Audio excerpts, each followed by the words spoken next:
부모들을 교육할 때 한 부모가 이런 얘기를 하더라고요. 선생님이 자기를 면담을 했을 때 자기 아이에 대해서 이렇게 얘기를 하더라고요. 그 아이의 이름이 지민인데 지민이가 늘 선생님 말씀을 잘 듣는다는 거예요. 잘 들어서 선생님이 늘 좋게 생각을 했는데 그런데 나중에 보면 선생님이 한 말을 하나도 지키지 않는다는 거예요. 그래서 이상해서 물어봤다는 거예요.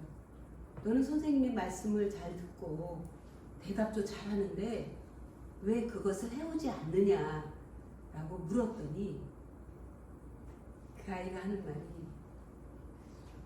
선생님 사실 저는요 선생님 말씀을 들을 때 딴 생각을 해요. 딴 생각이 자꾸 나요. 그래서 선생님 말씀을 잘 안 들어요. 왜 그러는데 이게요 제가 습관이 됐어요. 엄마가 하도 잔소리를 해서요 그 잔소리 할 때 내가 그것이 듣기 싫어서 그 시간에는 항상 엄마 말을 들으면서도 머릿속으로는 딴 생각을 하고 그 말을 듣기 싫어서 안 들었대요. 그게 습관이 됐어요. 선생님이 말씀하실 때도 그랬어요. 사실 저는 이 말을 듣고 굉장히 충격을 받았어요. 아, 충분히 그럴 수 있겠구나. 왜냐하면 사람은 자기에게 불편한 거는 참 받아들이기 어려워서 그거를 알기 위한 본능적인 어떤 방어 기제를 쓰게 돼 있습니다. 그런데 어린 나이에 그거를 얘가 파악을 하고 그렇게 한 거예요. 근데 사실 우리를 돌아보면 별로 다르지 않습니다. 우리도 정말 내가 좋아하는, 내가 정말 원했던 말을 할 때에는 귀를 기울여 속하고 듣지만 이게 내가 별로 관심이 없는데 할 때는 딴 생각을 하면서 의도적으로 의지적으로 하지는 않지만 그럴 때는 자연스럽게 딴 생각이 들어올 때가 참 많습니다. 그래서 우리가 이 시간에는 하나님의 말씀에 집중할 수 있도록 우리의 마음을 딴 생각을 버리고 하나님의 말씀에 집중할 수 있는 시간이 됐으면 좋겠습니다. 우리가 요즘 그 매일 성경에 고린도전서를 하고 있습니다. 우리가 잘 알고 있듯이 전에 제가 이제 사도 바울의 전도 여행을 할 때 말씀드렸는데 여기가 이제 지금 우리가 말하는 투르키에 터키죠. 소아시아라고 보통 말하는 여기고요. 그리고 여기가 그 팔레스타인 지금의 그 옛날에 가나안 땅이고 지금 우리가 팔레스타인이라고 부르는 이스라엘 지역. 그리고 이쪽이 이제 아프리카이고 여기가 그 이집트입니다. 알렉산드리아는 굉장히 기독교가 들어가서 굉장히 활발한 신학이 발달합니다. 여기에는 저기가 있었습니다. 어거스틴이 있었던 곳입니다. 그리고 이제 바울이 여기 안디옥에서부터 이쪽으로도 전도하고 이렇게 해서도 전도하고 그래서 어쨌든 바울이 이 3차 전도 여행 때 여기 고린도 교회 여기를 이제 전도 여행 때 세우고 여기에다가 편지를 쓴 것이 오늘 고린도전서입니다. 이 편지를 쓴 곳은 에베소입니다. 에베소에서 머물 때에 자기가 이전에 전도했던 고린도 이 교회에 편지를 썼습니다. 여기는 지금 좀 더 넓게 펴져져 있는데 이게 좀 더 좁은 지역입니다. 그래서 요 좁은 여기에 지금은 이런 운하 제가 지난 4월에 가서 찍은 건데 고린도 운하가 여기 이렇게 파여져 있어서 지금은 여기가 통하고 있습니다. 아마 그 AD 60년대에 이 운하를 파기 시작해가지고 그게 멈춰져 있다가 1800년대에 완성된 운하입니다. 그래서 지금은 여기로 이렇게 건너가게 돼서 아마 이게 이렇게 돌아서 가는 거가 한 370km 정도 된다고 그래요. 그런데 여기는 이제 이 풍랑이 있고 바다가 거칠어서 사람들이 이제 이쪽으로 지나가기 때문에 그 골목에 있는 이 고린도 지역은 굉장히 상업적으로 활발했던 지역입니다. 그래서 굉장히 부유했고 다양한 다양한 민족의 사람들이 저기에 모여들었고, 그리고 거기에는 또 오랫동안 그 우상을 섬겨온 신전들이 있었습니다. 여기는, 그리고 이제 여기는 아테네, 우리가 이제 아덴이라고 성경에 나와 있는데, 여기가 이제 이렇게 본토가 되죠, 본토. 그리고 여기는 이제 반도가 돼요, 반도. 그 본토에 붙어 있는 작은 반도로. 그래서 이 고린도는 사실 굉장히 무역으로 성행하고 또 발달한 도시, 경제적으로 발달한 도시인데, 이 로마가 BC 1140년 전에 그 멸망을 시키는 데예요. 그러다가 다시 이제 고린도 도시를 로마가 다시 건설을 했습니다. 40년대에. 그래서 고린도가 굉장히 이제 로마가 집중해서 여기를 통해서 이제 뻗어나갔기 때문에 저 고린도가 여러 가지로 입지가 좋은 경제적으로 부유했던 그런 나라입니다. 여기에 이제 고린도 교회가 있었죠. 바울이 전도했던 고린도 교회. 여기는 고린도 교회 예배당 터입니다. 굉장히 넓은 지역인 걸 보면 그때 고린도 교회도 처음에는 가정교회를 시작했습니다. 초대교회는 다 가정교회로 시작했어요. 왜냐하면 핍박이 심했기 때문에 가정교회로 시작을 하면서 점점 커지다가 이제 이런 것들은 다 동의된 이후에 또 더 교회들이 이제 발전을 했죠. 기독교가 공의된 이후에. 어쨌든 굉장히 교회도 그 터를 보면 큰 대지에다가 교회가 세워졌습니다. 그리고 또 그 교회당 터 위에 이제 이런 단상이 있었는데, 이게 이제 고린도후서 4장 17절 말씀입니다. 이 말씀은 우리의 잠시 받는 환난에 경한 것이 지극히 크고 영원한 영광에 중한 것을 우리에게 이루게 하리니.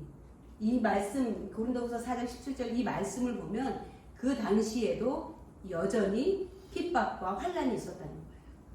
그래서 우리가 이 땅에서 받는 이 환난은 가벼운 것이다.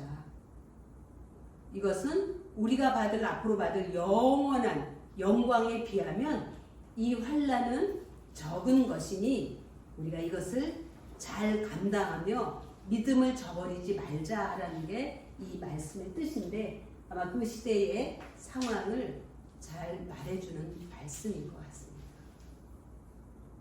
오늘 이 고린도 교회는 우리에게 시사해 주는 게 참 많습니다.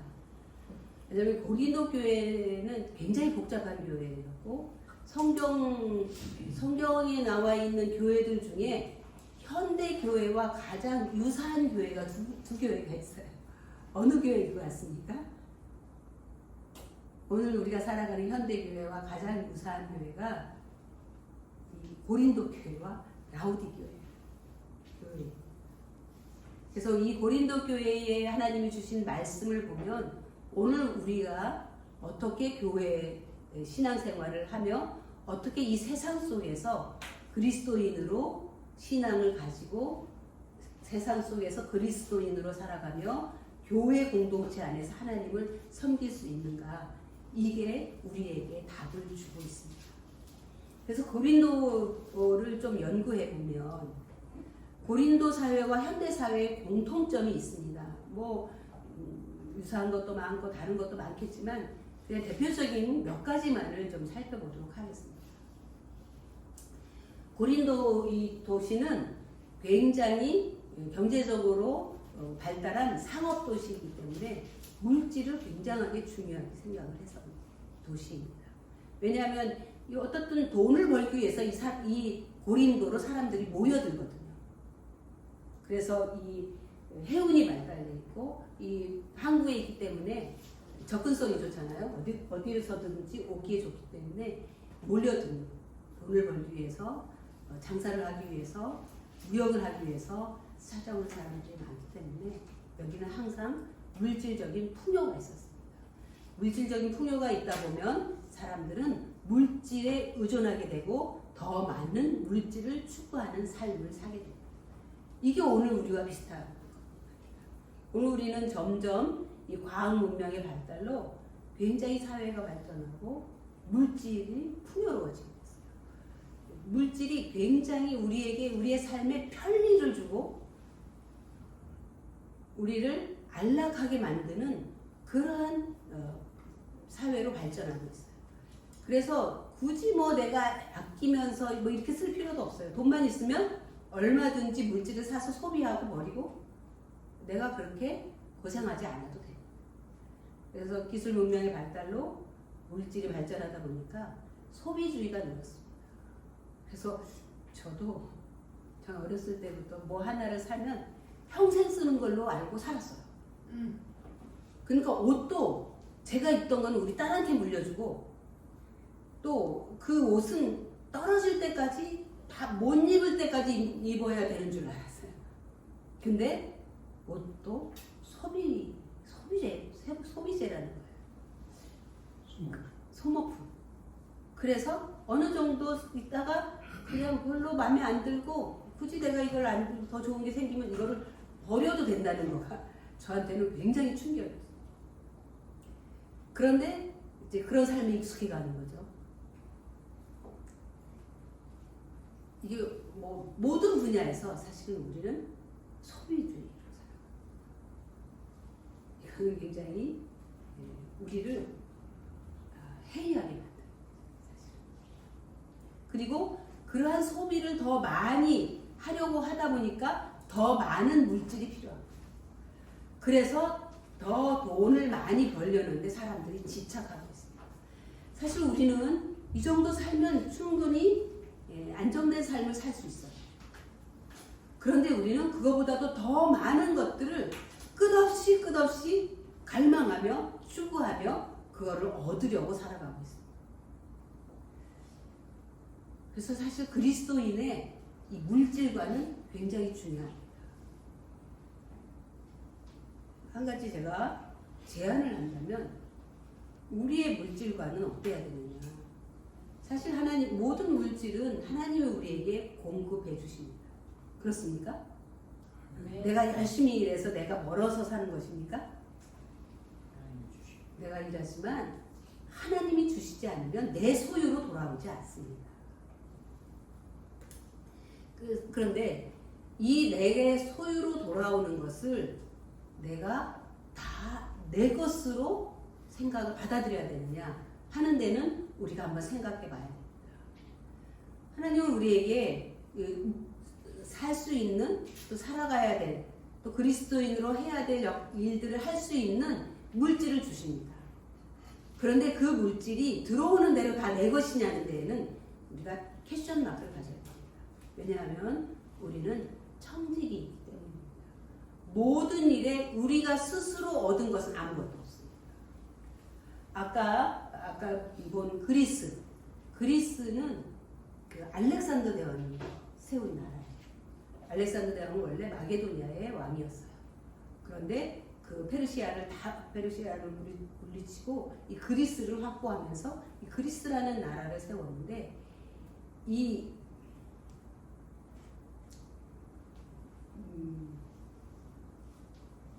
제 얘기에다가 생각이 제 벌써 멈춰서 이 그리스를 세운 이 알렉산더 대왕은 아쉽게도 만 32살에 죽었어요.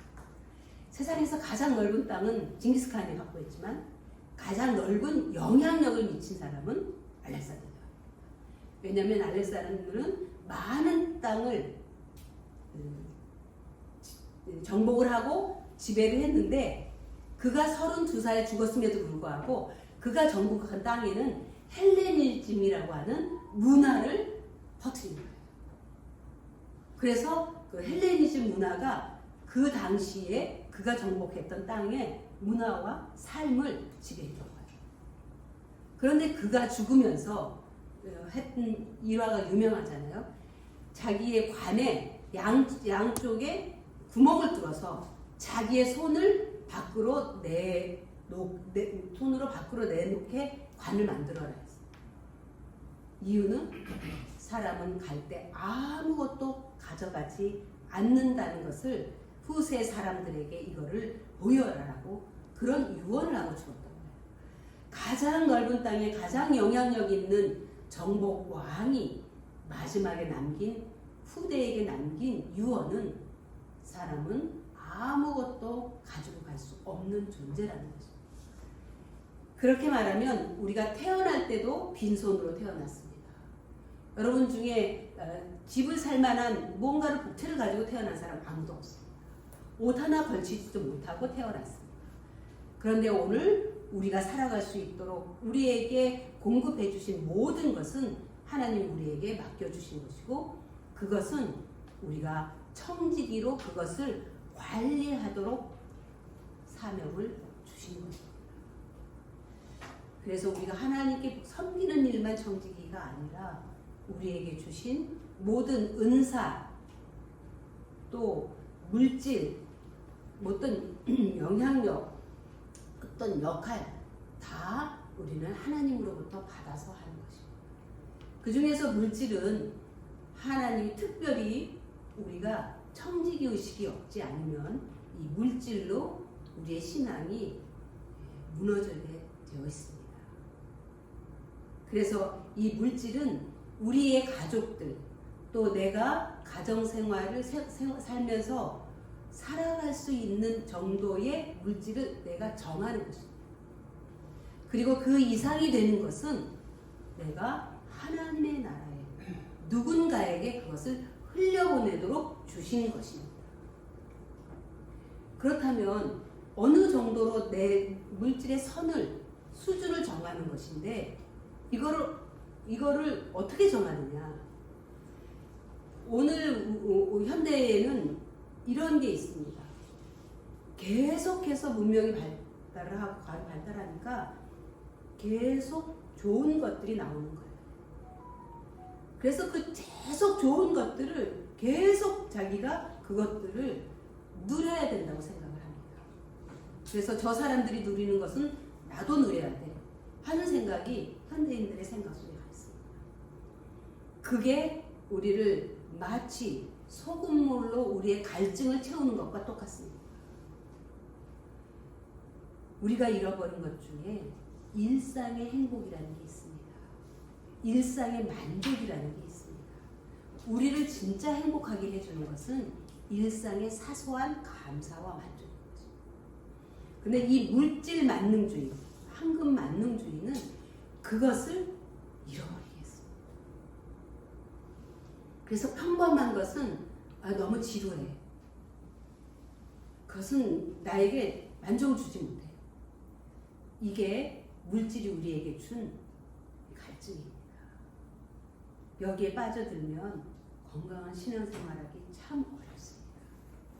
그래서 우리는 이 정도의 삶의 경제적인 수준을 여기에다가 맞추고 이것으로 기뻐하고 만족하고 누리자는, 그러니까 가족들 안에 정해야 되는 것입니다.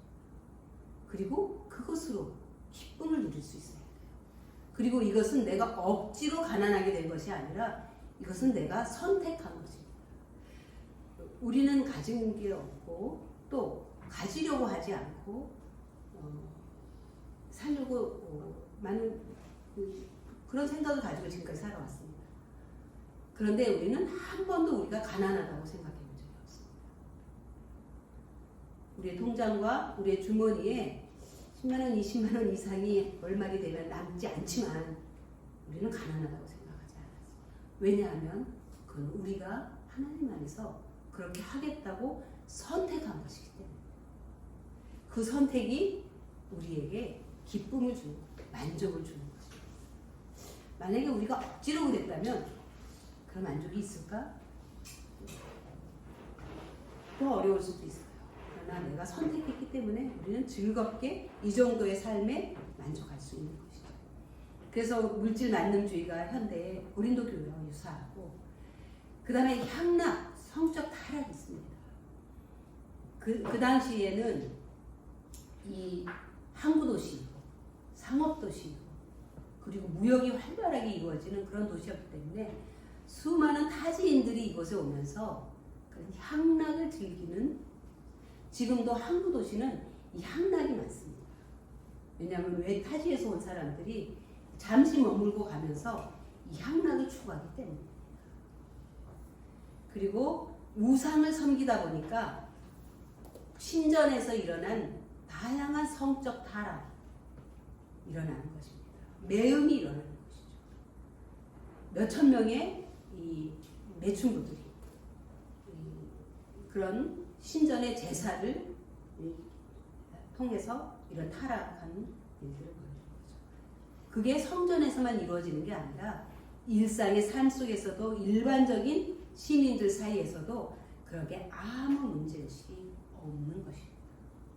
오늘 현대도 우리는 정말 음란과 쾌락주의가 이 시대의 젊은이들, 사람들의 삶을 갉아먹고 있습니다. 이게 드러나지 않고 이 SNS나 이런 거에 도는 이런 음란과 쾌락주의는 우리가 다 알 수가 없는 그런 것들. 이런 음란과 쾌락과 향락과 성적 타락은 반드시 가정의 파괴로 이어질 것입니다. 그런 타락한 삶을 가정의 가장들이 또 가족들이 그런 삶을 살게 될 때 건강한 가정을 이룰 수가 없는 것입니다. 그래서 믿는 가정 안에도 이러한 일들이 교회 안에도 일어나는 것입니다. 그리고 이 그리스는, 이 로마는 그리스에 속한 도시죠. 그리스는 철저한 이 도시 중심의 국가였습니다. 공동체였습니다. 그래서 폴리스라고 하죠. 이 스파르타, 아테네 이런 데는 도시 국가들입니다. 도시로 공동체로 형성된 국가입니다. 그 도시의 법에 따라서 시민들은 철저하게 그 법에 종속되어 있습니다. 그래서 스파르타식 교육이라는 말이 있죠.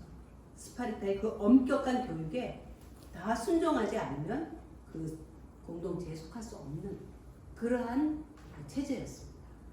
그런데 이 알렉산더가 지배를 하고 헬레니즘이 전파가 되면서 알렉산더 사후에 이제 이런 공동체에서 개인주의로 삶이 바뀌기 시작을 했습니다. 그래서 공동체의 어떤 그런 법과 질서보다는 개인의 삶을 우선으로 하는 그러한 전환이 일어났습니다. 그런데 현대사회도 지극히 이기적이고 자기중심적인,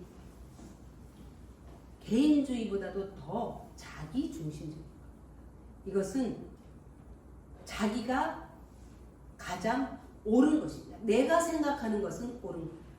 누구도 나를 잘못했다고 지적할 수가 없는 포스트 모더니즘. 나도 옳고 너도 옳고. 그래서 누구도 어떤 개인의 삶에 개입하기가 너무 어렵습니다. 그리고 고린도 사회도 지배계급과 피지계급의 철저한 이 계급 사회였습니다. 그래서 이 고린도 전서에도 보면 종에 대한 얘기와 상전에 대한 얘기가 많이 나옵니다. 지금도 이 계급보다는 계층의 격차가 굉장히 크죠. 부유한 자와 가난한 자, 세대 간의 갈등, 또 남녀 간의 갈등, 지역 간의 갈등, 이념의 갈등, 다양한 계층의 격차가 현대사회에 있습니다. 그런데 이러한 것이, 이러한 사회의 가치관이 그대로 교회에 들어온 것입니다. 그래서 그 고린도전서는 당시 헬레니즘 문화의 한복판에서 발생한 그리스요 구체적이고 실제적인 문제들을 고린도전서에서는 다루고 있습니다.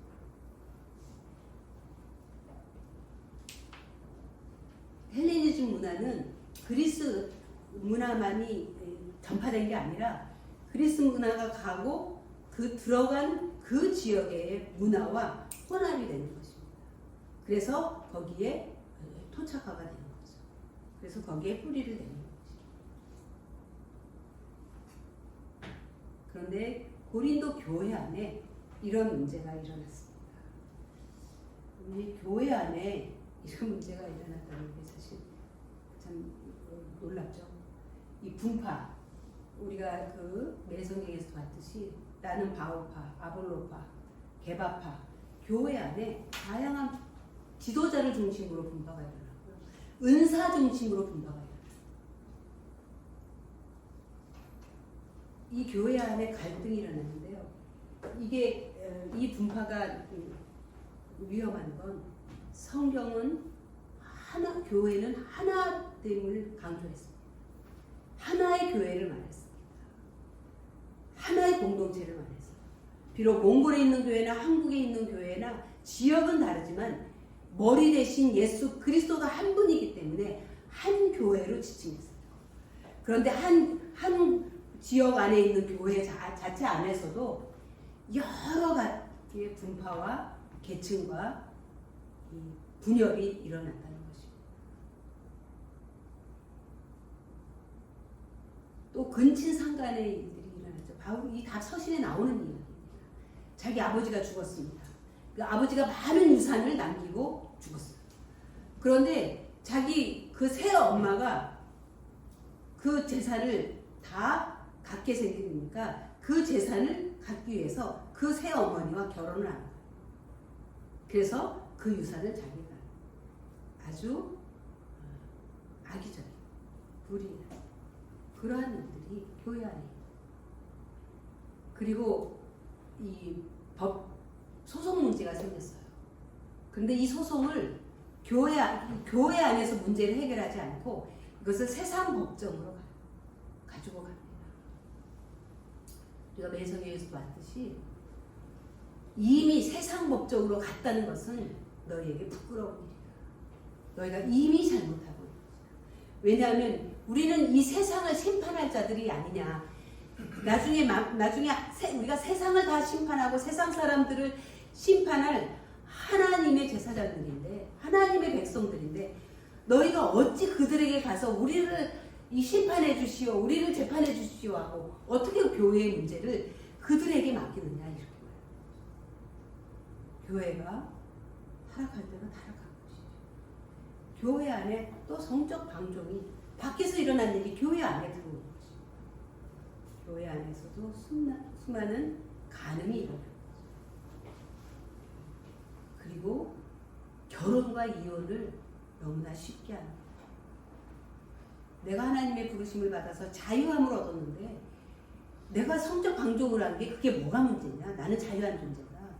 내가 얻은 자유로 행하는 건데 무슨 문제냐? 내가 이혼을 한들 그게 뭐가 문제가 되냐? 이런 거죠. 또 우상의 재물을 먹습니다. 왜 교회에서 우상을 숭배하지 않는데 왜 우상의 재물을 먹느냐?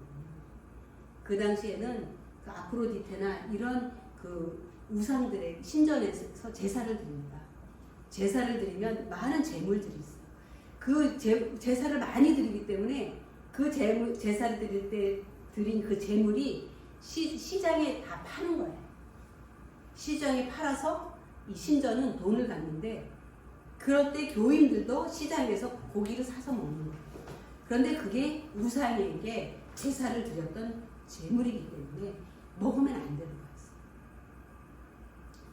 그런데 사도 바울은 네가 모르고 먹었다면 괜찮다.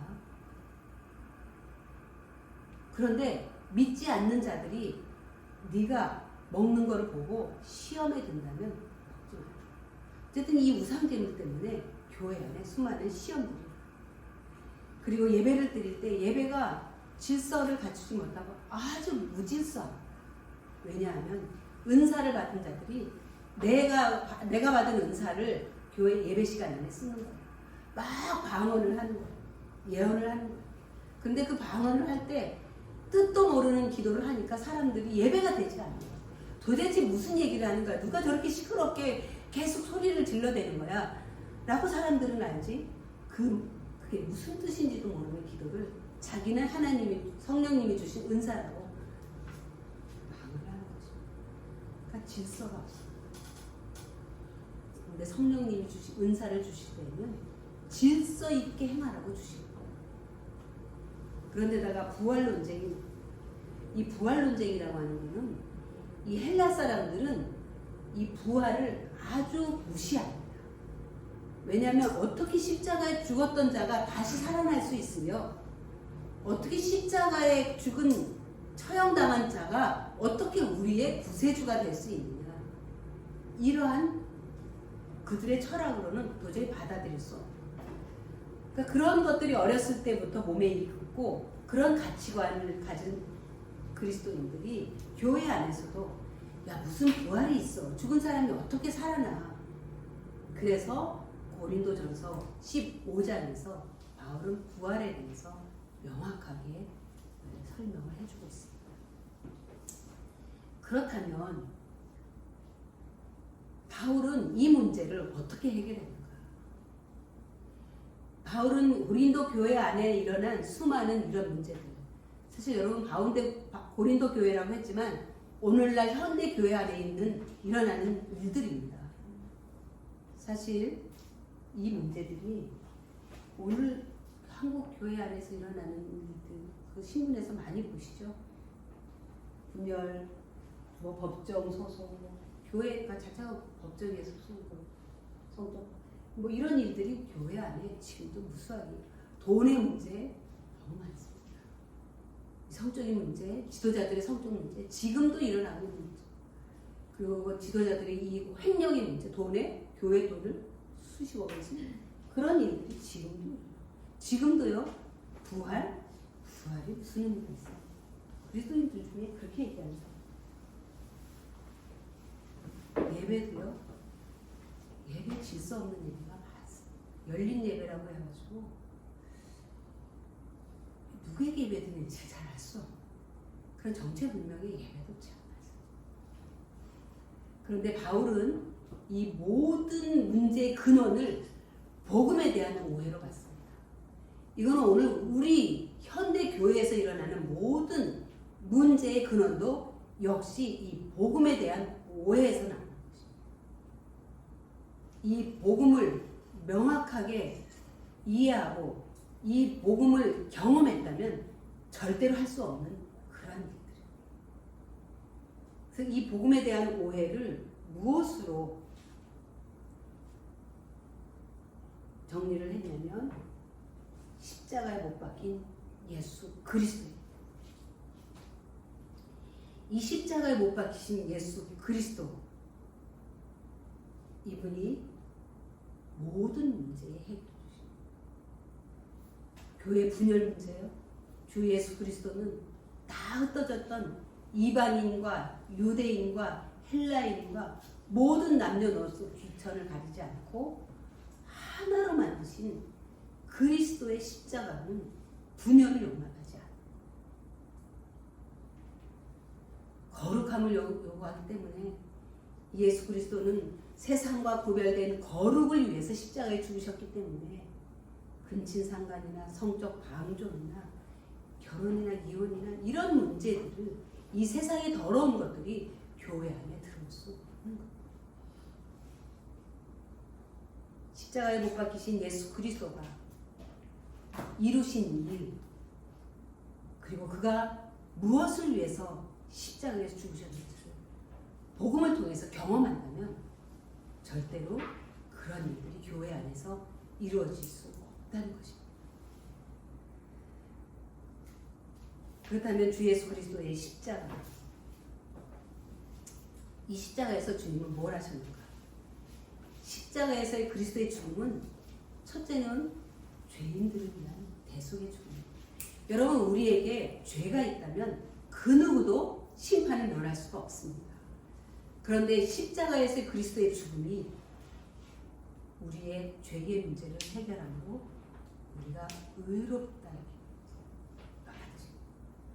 두 번째는 십자가의 예수님은 하나님과 원수되었던 죄인들과의 화목을 이루셨어요.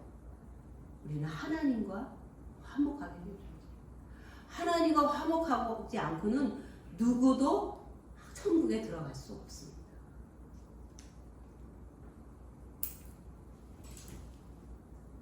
하나님과 화목한 자들은 하나님이 극도로 경멸하는 더러운 것들을, 분열을, 진리를 거스르는 것들을 행할 수가 없다는 것입니다. 그리고 그 예수님의 십자가로 깨끗하게 된 우리를 더럽게 만드는 그러한 죄로 다시 들어갈 수 없다. 그래서 주님은 십자가에서 죽고 부활하심으로 우리 인류를 구원하신 것입니다. 이 구원을 받은 자라면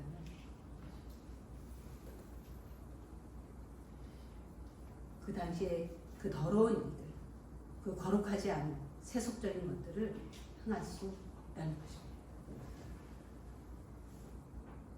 그러면 이 주 예수 그리스도의 십자가는 죄인은 우리에게 구원을 주시는 하나님의 사랑인 것입니다. 적어도 사랑하는 자는 자기 아들을 주고 자들을 대신해서 사랑을 입은 자라면 그 사랑을 배신할 수 없습니다. 그리고 아들을 내어주고 우리를 구원하신 그 하나님의 사랑이라면 우리를 끝까지 인도하시는 것입니다. 두 번째는 십자가는 죄로 만연한 세상에서 일어나는 모든 문제들, 아까 고린도 교회에서 일어날 수 있는 그러한 일들, 세상에서 일어날 수 있는 이런 문제가 닥쳤다 할지라도 그 문제들을 뚫고 지나가는 가장 안전하고 확실하고 유일한 길이라는 것입니다.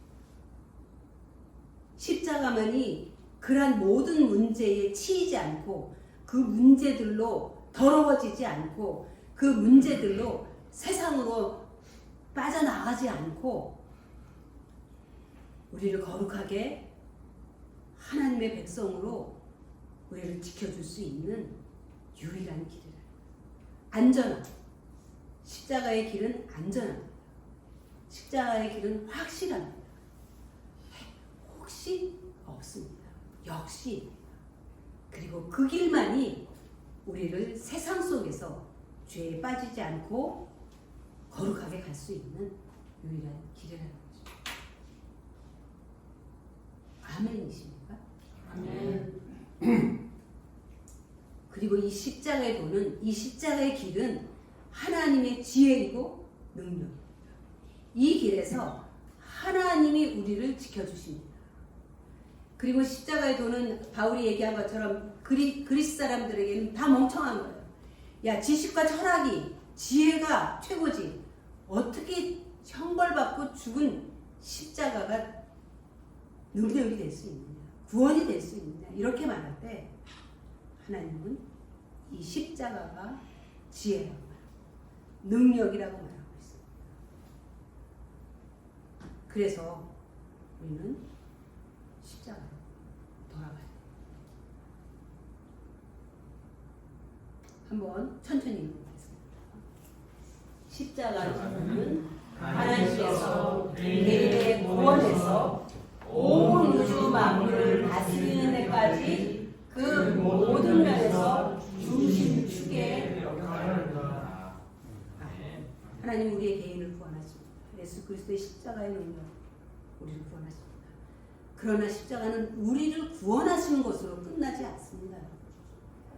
하나님은 이 온 우주 만물을 다스리는데 그 온 우주 만물의 다스림의 중심에는 십자가가 있습니다.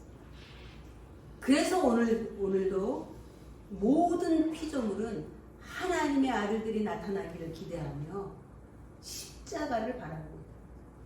이 모든 우주 만물도 오직 십자가를 통해서 자기의 역할을 회복이 되는 거예요. 창조의 시기로 회복이 됩니다. 인간을 통해서 저주를 받은 이 온 우주 만물이 이 십자가로 다시 창조의 시기로 회복이 됩니다. 그 모든 우주의 중심에는 십자가가 있고 우리 개인의 삶에도 십자가가 있습니다. 십자가는 하나님의 능력입니다. 우리가 겨우겨우 얻어 터지면서 겨우겨우 가는 그런 길이 아니에요. 그리고 최근에 이 넷플릭스에서 만든 뭔가요? 참교육이라고 하는 이런 뭐 드라마인지 영화인지 뭔지 잘 모르겠어요. 나왔습니다. 그거는 저는 거기에서 다루는 내용으로 충격을 받았어요. 굉장히 과장된 것도 있지만 사실 없는 일이 아니기 때문에 오늘 학교 안에서 일어나는 학생들의 행태, 그리고 학부모들의 행태, 그리고 선생님들의 그 형편, 그리고 그 안에서 이루어지는 그 잘못된 교육, 그거를 통해서 피폐해지는 우리의 이 다음 세대들, 이걸 보면서 이 시대에 이런 문제를 겪을 때에 우리가 어떻게 이 문제를 뚫고 지나갈 수 있을까? 십자가 외에는 없습니다. 이게 너무 모범답안 같습니까? 아닙니다. 여기에 보면 세상에 미련한 것들을 택하사 지혜 있는 자들을 부끄럽게 하려고 하시고 세상에 약한 것들을 택하사 강한 것들을 부끄럽게 하시고 하나님께서 세상에 전한 것들과 멸시받는 것들과 없는 것들을 행하사 있는 것들을 폐하십니다. 아무 육체도 하나님 앞에서 자랑할 수 없고 아무 육체도 우리는 우리의 문제를 스스로 해결할 수 없습니다. 해결할 수 있다고 하는 그 자체가 모순입니다. 왜냐하면 우리가 해결하려고 하는 것은 세상의 방법이고 세상의 지식이고 세상의 기대입니다. 여러분 거기에서 나오는 그러한 문제, 그러한 문제에 연루된 애들이 어떻게 스스로 빠져나올 수가 있겠어요? 그렇게 자기중심적으로 이기적으로 자기 아이만을 알면서 학교의 교육과 선생님을 그렇게 공격해대는 그러한 이기적인 부모들을 우리가 어떻게 대응할 수가 있겠어요? 거기에서 한 말 중에 저는 굉장히 와서 닿는 말이 있습니다. 어른이 아이들을 무서워하면 나라가 망한다. 어른이 아이들을 무서워하는 시대가 됐어요. 지나가면서 잘못하는 아이들에게 누구도 선뜻 가서 그렇게 하지 마라고 말하지 못합니다. 그리고 말하려고 하면 다 말립니다. 아이들을 무서워하는 거죠. 교사가 학생들을 무서워하면 교육할 수가 없어요. 그런데 학생들이 무섭고 학부모들이 무서워서 교육을 할 수 없어요. 의사가 환자를 무서워하면 병을 고칠 수 없어요.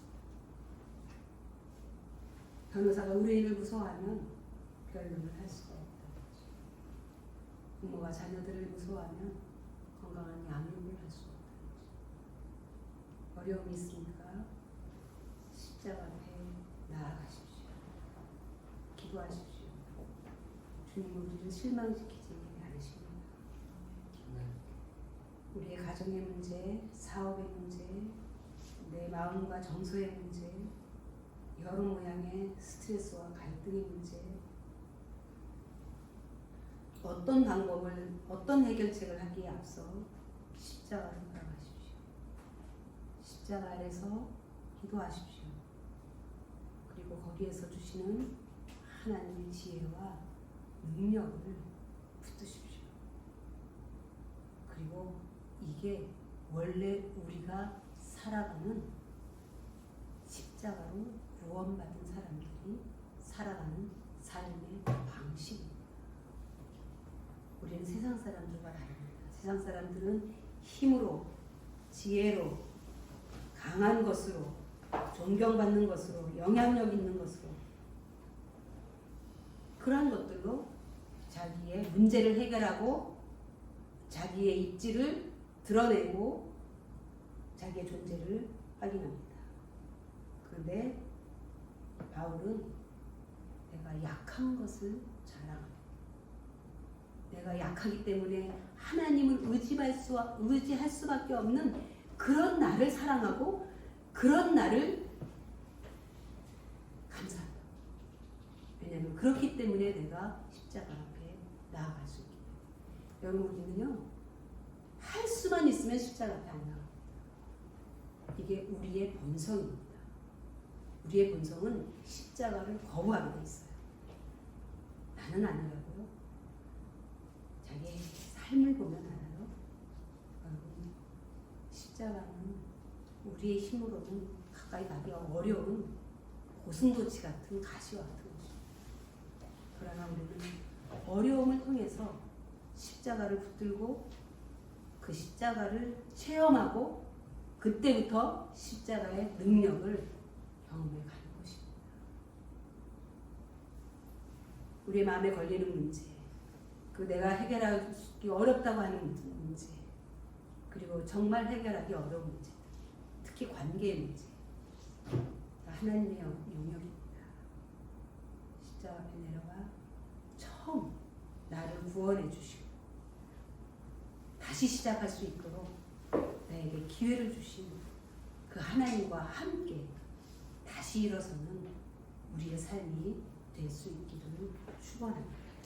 기도하겠습니다. 주님, 우리가 살아가는 세상 속에는 너무 많은 문제들이 있습니다. 이거는 너무나 당연한 일입니다.